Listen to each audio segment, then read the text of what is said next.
nasty person came here, drank out of the cup, and left it. Yeah, the culprit is me. And I'm going to try and come up here and sit and chill a little bit more. Lord, I hope I'm doing the right thing. All this water will be green and there will be mosquitoes, so it's not stagnant water at all.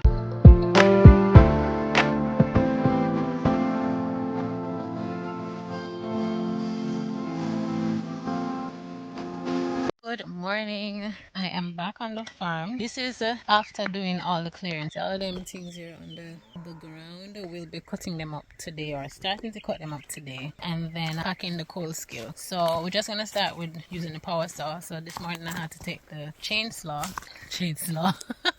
I had to take the chainsaw down to this guy who had like a car place, a body shop or whatever it is. He does cars, but I needed to loosen the chain because it was tight. I put it down for so long that it seized up, so we couldn't start working. So we're gonna start a little bit late this morning. So it's 9:55, so we're gonna have a very late start, but that's fine. I don't think I'll be staying here all day today. Well, hopefully. If I'm gonna leave the chainsaw, I'm gonna just leave the guy with the chainsaw. But anyways, I am on my way down to the river. Don't know if you remember from the last video that I did some river training, so I wanted to see what the river is looking like after training it. So we're trying to do a little bit of river training. So this is the final thing that we're gonna do, right, for the day, and then send him home. It's our final few hours. We're allowing it to come down and flow instead of settle right here. Wow, okay, it's stone under there, man. So it's doing a little bit of work right here. I mean, eventually we're gonna do something, but I don't want the water back here. I want it to flow in a stream. So this is the water now. We need to do some clearing. Look at that flowing river. Yes. So now you can see the water is now starting to flow. Look at the difference. So I really don't want him to make it run so fast. Wow. Look how the water flowing heavy. I don't want it so wide down here, saying I want it channel same way, so that it flow. So here's so for channel and S. Don't make it so wide, there's water going spread out. So I want a low flow. It's like how it's a narrow, you're going to make a narrow stream go around with just dig it. You get me? Yeah. But this way you're doing is good, so when it's heavy it can flow. But then we need a little narrow channel. Oh, so continue the trend then? Yeah, but you're going to come so. Make the S. Like how the water going, we want a little narrow channel. Yeah. Lord, I hope I'm doing the right thing. Come on, close it in so it can flow a little heavier. You get what I mean? Yeah. Yeah. Then I have to go deeper so we can get the egg. But I don't want it wide. I want us to be able to walk over it. You get me? So the water starts looking a little bit cleaner up here now. And it starts flowing a little heavier. I don't know if this is going to stop once the water stops here, right? So this was all filled up like a pond. I don't want the deep pool here. So now we have water running like a real stream. So I don't know if this is the flow of the water or it's because the water being let out, if you get what I mean. Yeah. Digging it, putting it to the side. Right. So we're making a nice little low flow. Not hearing any water, so I'm very concerned because I don't know if whatever I did worked. And like I said, this is really trial and error for me because I was really just correcting all of what these guys would have messed up. Ooh. Alright, so we don't have much of a flow anymore. So the flow is pretty low right now. Oh my god. It's still looking muddy. We don't have enough water to wash it down. So it looks very similar to when the water flow low. So I have on water boots today because I knew I was coming down here. But let me see if I can move some of this and get some more of a flow. Ew.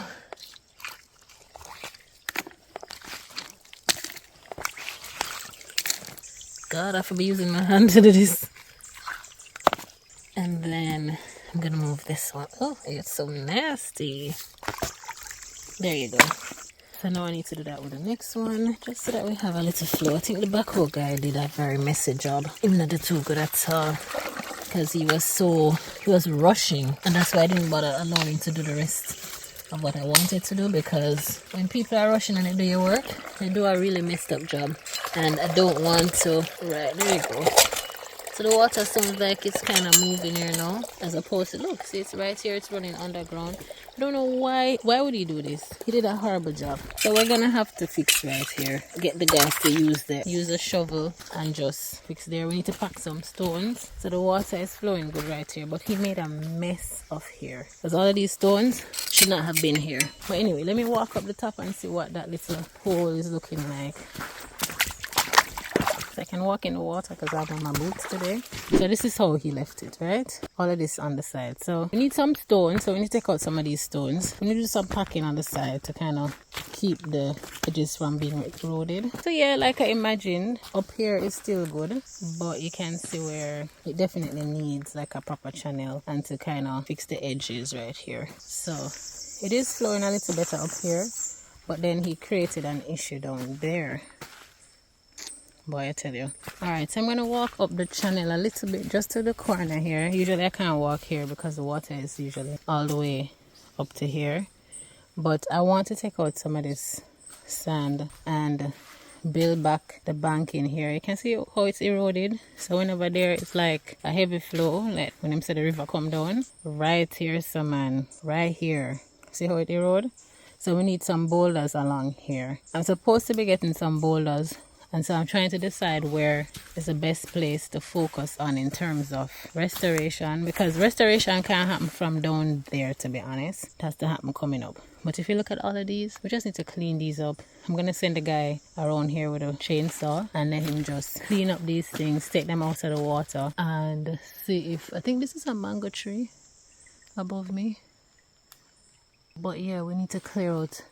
Just trim up some of these trees. You know, I'm really afraid of walking in this riverbed. But if you look at this, right?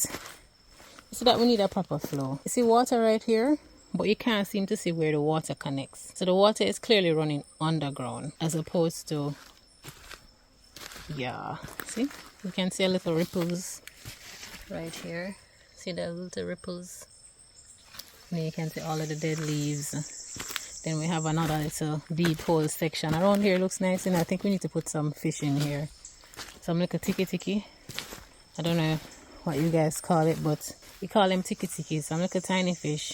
This is a nice little ecosystem here. We can put some tiki-tiki fish. And then if you go up the channel again, right here, dump up. And it's just dirt. So you realize it's really a lot of erosion that's taking place and, you know, swoop down into the stream bed. Look up here again. You're really not seeing any flow of water, but see the water trickling down this side, right? So it is flowing underground, and I don't know, we're gonna have to get an expert to come in and look and see how we can just channel this a little bit better instead of having it spread out and not having a flow. But this is a lot of water, and if it wasn't flowing, all of this water would be green and there would be mosquitoes. So it's not stagnant water at all, right? If you look over here, you see ripples over here again. There's ripples over here, right? So the water is really nice, but we just need to channel it a bit, you know? And so we are going to work on that. But you know, the water right here is pretty deep though. It's deep enough. This little section here, and it's clear. I like this area mainly because it's so shaded, but the same reasons why I like it is the reason why I also have a problem with it. So because it's shaded, it also causes all of these leaves, but these roots, look at these roots are holding the banking, but I don't know how much longer they're gonna hold. But this tree is pretty massive, you know. It's a mango tree.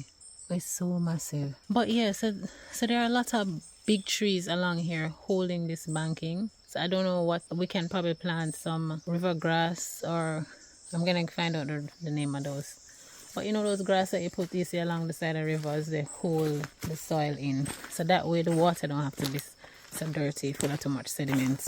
And yeah, so we have to kind of excavate some of the area, just take out some of this soil that eroded into the stream. So like right here, you can see all of that just eat out under there. So I just love this little section right here. Look at the thing here, and then look at this.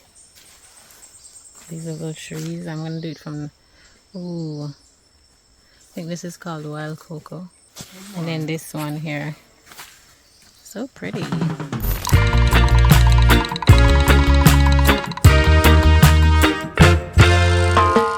guys, so I'm at the top of the hill. I'm wearing my cute socks today. I just come up here because I feel like I haven't been getting much quiet time and the place is kind of overcast now, so I am just trying to come here and just sit and just chill for a second. I have the power saw guy downstairs.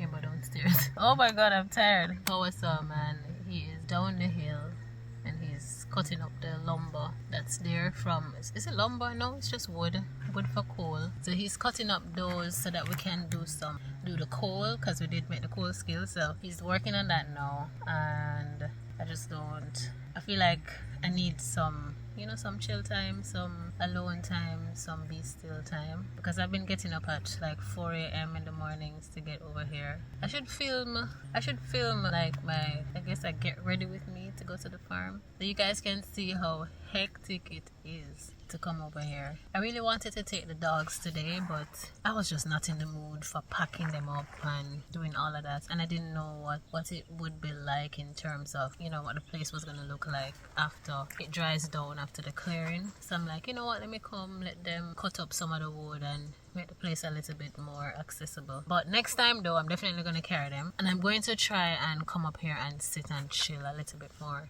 in the mornings, like the early mornings. So I'm gonna try to see if I can catch sunrise. I don't ever get sunrise over here, but behind me I think it would look really good. It should look really nice in terms of watching the sunrise from this side. So I'll just be chilling right now. Guys, the sun is ripe. I have on my sunblock, skin is really shiny, but I'm gonna visit the power saw area. Chainsaw.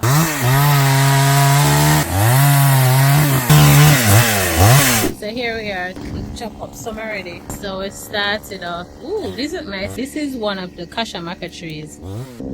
Hey Lizzie, I'm videoing this part especially for my friend. She knows herself and she sees it, she'll know. So you can see him chop up some over here already.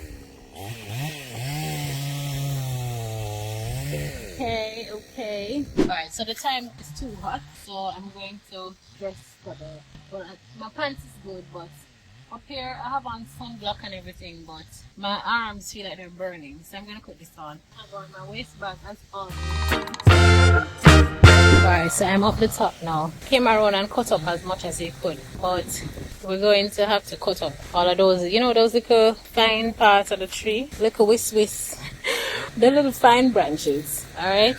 So he did a bit of cutting around here as well, and cut as much as he could cut in here. We just haven't started to pull them out yet. And bearing in mind, these are maca trees, so you need to chop around it to get out those little fine branches. So I'm just looking at what he would have cut so far. So he cut some bigger ones, some bigger trees down here. I'm guessing that tree over there that he didn't cut, that's probably what they call a basado tree or basado, however they pronounce it. But yeah, I'm guessing that's why he didn't cut that one, because there are some of the wood that apparently are not good for coal because they're too light, and according to them I got mash up my business, so I didn't bother to cut them. But around here, did a bit of cutting. Over here I don't want to go too far because I still have on my slippers, and there's a lot of maca over here. Oh, I was looking at this cut, so he did cut this, but did he cut it right through? Okay, I can cut it right through now. Then he went in there and just cut in there, cut the little branches and trunk. But this tree looks a little different. The other one had more of a red inside. You're seeing that it just has more just white or yellow, light yellow. I don't know which tree this one is. What's the difference between the one we saw over the other side with the yellow on the outside? I don't know, is one of them drying or what? I don't know. I don't know why I didn't cut this one. I think this is when the saw started giving some trouble. The chain fell off, so he might be coming back around this side. That is a guango tree. So that's a guango tree, that's a guango tree. So we weren't trying to cut down any major trees. So if you look at the size of the trees that we would have cut down or pushed down with a backhoe, they're not massive trees. They're literally trees that grow over the years because I guess breeze blow the seeds or birds carry them here. Because all of this here was once farmland. All of this. But if you saw it before with the trees, you would think it's just a jungle. But this is a coal scale. I wanted to go in there Why is the soil so black? What kind of soil is this? Or when it dries, it get black? Is that clay? This? Is this a clay? Let me take up some with my hand.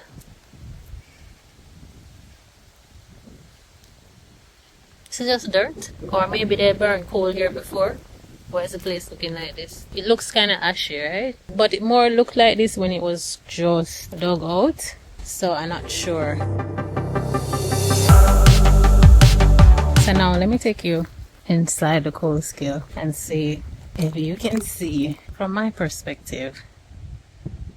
This is my guangu tree, and this is basically the rest of the stuff that we're chopped up. And we're gonna do some more cutting up right here. All the wood that is being cut will be packed inside here. And apparently, based on what the guys are telling me, this is a massive coal scale, and it can give me about 300 bags of coal. We are gonna put that to the test. Based on the wood that we have around, we're gonna pack it and see how much coal, how many bags of coal that we can get. So to me it doesn't look that big, but I'm not the expert here, so I'm just gonna watch them, allow them to do what they're doing, and see how much coal it gets us. So the coal, packing the coal scale is a whole process, and it starts cutting up the wood. And then once they cut up the wood, they're going to pretty much pack it in the coal scale, pack it in whatever way, that particular way that it holds nice and snug and not too much air in between it, I guess, so that they can pack as much as they can in there. And then afterwards they put some dry bush like banana leaves and the grass on top. Then they throw all the dirt that you see around the side of the coal scale. So all the dirt that you see over there, they're gonna put on top of the coal scale and allow it to burn until for a couple days until it turns. I don't know how long this one is going to take to burn. So I'm assuming this is going to take a number of days to burn because it's so big. It's so much wood that's going to be in there, so it might take a little bit longer than they are accustomed to. So they're not able to tell me how long it's going to take right now, but I'm just trusting the process and see how this goes. So this is day one of packing a coal scale. Since I'm on the property today, I'm gonna just take you to the bamboo area just to give you a tour. So we weren't able to clear up under the bamboo area, unfortunately, because that would have taken too much time. I mean, we could have focused on that, but then there were other things. By the way, we couldn't actually look up there and see any clear area before it was clear. They couldn't see any blank space. Everything was just trees. The shrubs were so thick. The guy did a great job with clearing that. But we didn't have enough time in the day, based on the work that we had planned, to focus on the bamboo area. But I want you to look at the bamboo. So that's a little one coming up. A little bamboo root over there. And this one though, this one over here, ooh, is a much larger, more established bamboo rooting system, so it's really wide. So I would say this is about 10 feet wide. Wow, it could be more than 10 feet, about 15 feet wide. Let's see if I can give you some perspective. So the width of the bamboo starting from over here to over there, it looks like about 15 feet wide, and they are pretty tall. Just listen.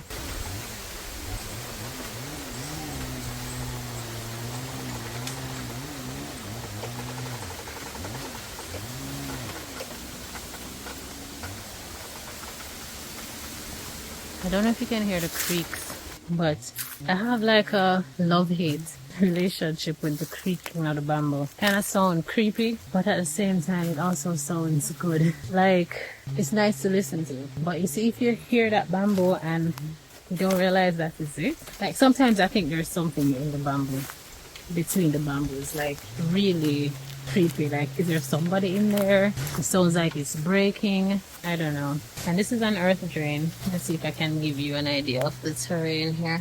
Excavation. So this is a natural water drain. When it rains, the water pushes down the hill and clears here. So this is as far as I can go right here, because I'm wearing slippers. This bamboo, as the man said, that the bamboo will bore you, is very, very hard. It will really bore you, and it can really cause some damage. So these are dried bamboos that fell down, or I think somebody was burning some of them one at a time, but they're going back. So we're going to use the chainsaw. It's a lot of work, you know. We're going to use a chainsaw and just fix that up. So what I'm telling you, it sounds like the bamboo is talking. Alright, so I'm gonna be quiet and let you listen to what's happening.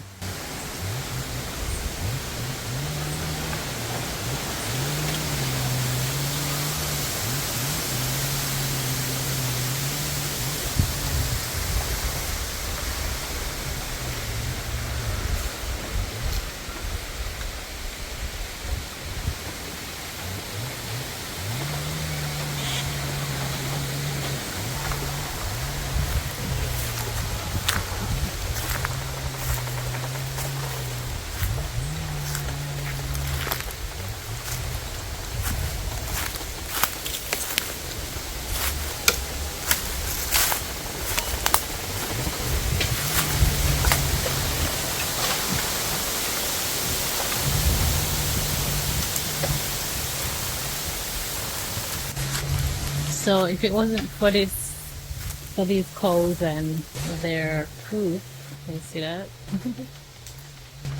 Over there. If it wasn't for them, this would be a very nice spot to just come and just chill out. Just sit, because it's very cool under here. The air is so fresh. Really cool, I tell you. Like the temperature just drops under here. Alright, so let's go up this side to see some more of the bamboo. This area, I don't know what I'll call it. And I'm not sure yet what I'll do with it, but I just know I want it to be very recreational. You know, just chill vibe, you know, cookout vibe maybe. Cookouts. The bamboos up here were not like this before, you know, because all of this area here was cleared out. I had a little cookout event up here with a few of my friends, and this bamboo did not look like this. Goes to show how quickly these things grow, and if you don't maintain the place, in no time it's a woodland again. So, oh no, which nasty person came here, drank out of the cup and left it. This is so nasty. Who is littering? Yeah, the culprit is me. So I forgot my cup up here the other day. I was drinking some tea and I left it there. Alright, so let me turn from here and let you see the view all the way down from here. This is the view. I can't wait to just clear all of this. But we're now back to another huge cluster of bamboo. So we are going all the way up under here. Follow the line going up. That's all bamboo on this side and the next side. So on the other side. So in between there is this ditch where the water comes off the hill. I'm not going to go down there now because I just don't trust these bamboo. Like, there are some dry ones in there and I genuinely feel like they will fall on me. But I'm going to go take a picture real quickly right behind here.